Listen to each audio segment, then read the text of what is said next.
Hello. So I thought I would do a quick video to explain how I use the percentage of ATR, so daily range to ATR, or ADR actually could be done as well. And I thought it would be quicker to do a quick video as opposed to you know, write on the forum, which is always a bit more complicated to explain. It's still early, sorry, I'm mumbling here. Effectively, what I do and what I tend to do in here, we're looking at TPO and so daily TPO and its volume profile. So it's just effectively looking at a way to display my daily charts. I also have other windows where I would probably look at a 30 minutes. I would look at the 30 minutes candle chart with cumulative delta and volume. But effectively, the idea of this ratio, which I'm not sure I've selected the right options at the moment. I've read the description. I don't know if I've done the right thing. If I'm honest, but effectively, I'm just trying to find it here. Effectively, I've selected the continuous ATR, although it might well just be the periodic. I'm not too sure. Current high-low input range, so that's the range. Calculation method is the input versus the high-low range, which is the way I understand it should be looked at, but I could be wrong, and I'm not sure about what the moving average type is. I get that, but what the moving average length would be. Does that refer to number of days? Does it refer? I'm not sure, so I'm probably doing the wrong thing here. But anyway, the point being, the idea behind it is that we've got an ATR, or even we can also use the ADR, it doesn't really matter. But we've got an ATR, and we want to see, amongst obviously many other things, that's just an indication here. It gives me 20.74, but as I said, it looks like it's wrong, because yesterday we had effectively what was a range of 10.64. I'm on the 6 here, futures contract here, and lower was 10.26. So, I guess it was only 40 points. It's not a huge day. That would have been 20%. So that range, yesterday's range, would have represented 20% of the current ATR as of yesterday when this was calculating. So whether this number is right or wrong, the idea really is to understand when, as we're trading. So if I expand the day, imagine this is the ongoing day. And we're looking at yesterday being Friday, and let's say we don't know all of this, we're just here, is to understand at a given point in time. So let's say we're here, it's it's 2 p.m. here in this bar. These are, for those who don't know, that's a TPO. So I expanded the TPO, so it's 30 minutes. It's letters, but effectively think about it at 30 minutes period. So let's assume we're here yesterday, as in it's 2 or 3 o'clock, doesn't matter. I want to understand at this point in time whether, statistically speaking, I have done half the ATR or the ADR. I've done 3/4 of it, I've done 20% of it, I've done 80% of it, or etc. etc. Reasoning behind it is, statistically speaking, if I know that the average true range or the average daily range is 100, and I've done so far 80% of it, and we're all the way up, as this was the case here at 2 o'clock yesterday. Effectively, statistically speaking, yes, I can still go back down and up and down and up for sure.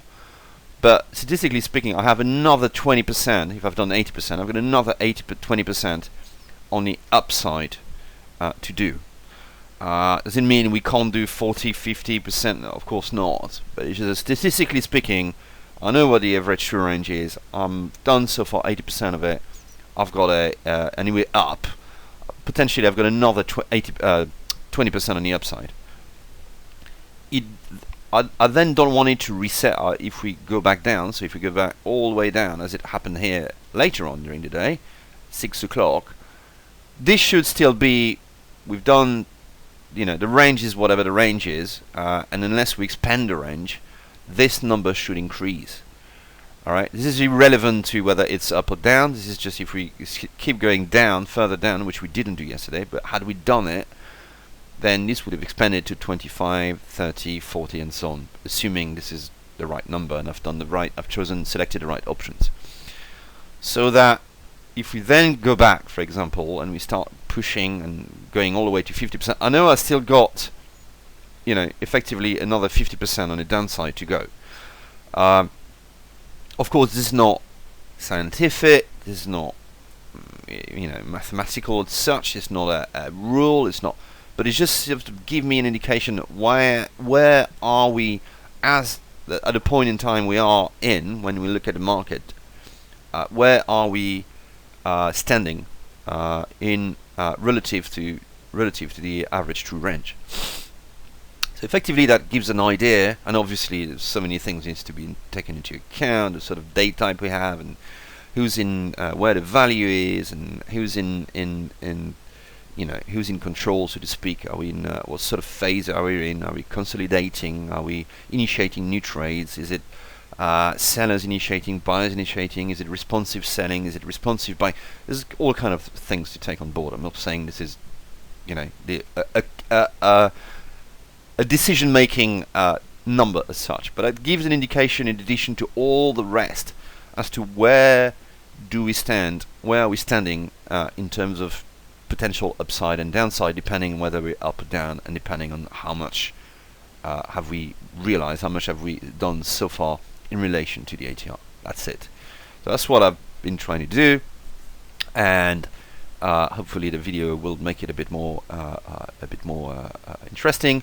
The other thing I was mentioning as well is having all the single prints, sort of, as I mentioned in another post, I do it by hand, but that's not a single print actually, that's a selling tail, but being drawn automatically. I suppose have to do the low volume nodes and the single prints, and there's one here, and so on, having to do it by hand.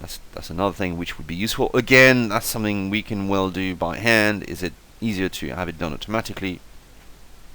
Probably. Still need to look into it anyway. So all of these are not really shortcuts and trading methods or whatever else, but it's just indications and really ways to have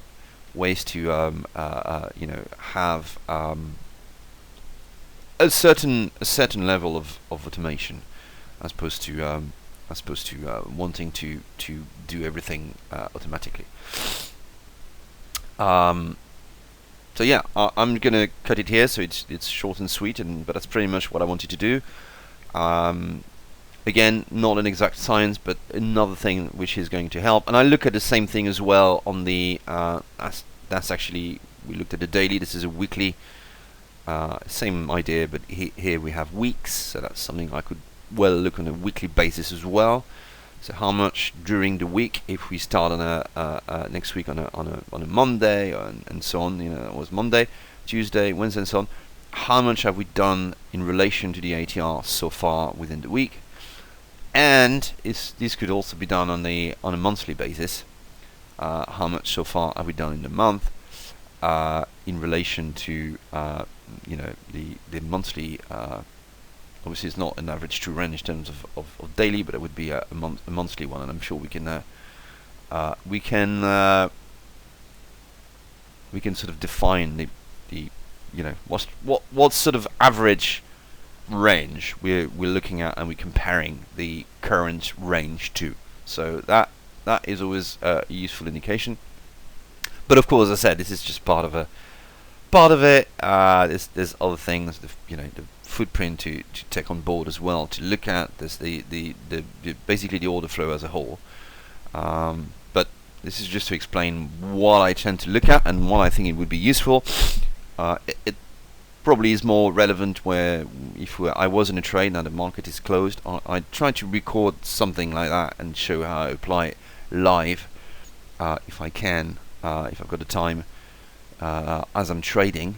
But now obviously the market is shut, so I can't do very much. I hope this is a bit clearer. Please, if you have any questions, comments, don't hesitate. Happy to share. Thank you.